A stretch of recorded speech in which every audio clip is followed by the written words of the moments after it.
Hey everybody, Eric Sachetta, financial advisor here at Sachetta Callahan. And in this video, I want to speak to young people and young professionals about some of the opportunities and things to focus on during this pandemic and into the future. The first thing is you want to have an emergency fund, a safety net of 3 to 6 months of expenses. For some people, it might be more than that if they really want to feel safe in case a potential downturn like this happens, at some point in the future. But it gives you flexibility if something were to happen like this down the line.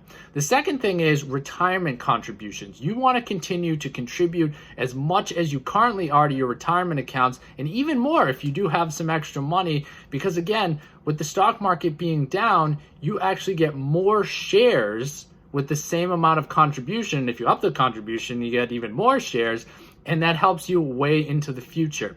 And this brings me to my third point.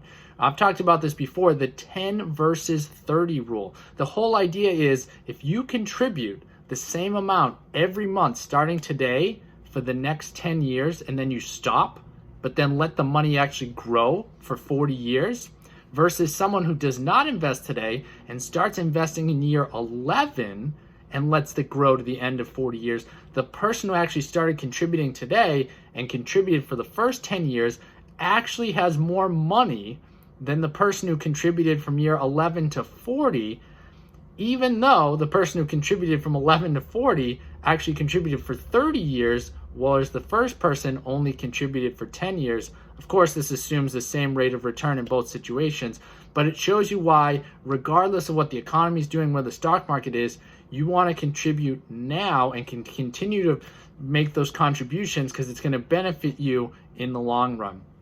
The other thing is that part of this pandemic, you want to look for other opportunities. One of the big opportunities are where on the flip side of this are people looking for sales and you might be the customer. So one example would be buying a car. You might be interested in buying a car, but you think maybe I'll put it off. Again, right now there's not a big demand for it, so you might be able to go and actually get that car that you wanted if you have some money available and get a really good deal. One of my relatives actually just got a new car, and this person does leasing, but they actually got their lease this time for the same price as the lease that they got 3 years ago, plus they got some upgrades because the dealerships, they want any type of sales that they can get right now, so she was able to get a killer deal.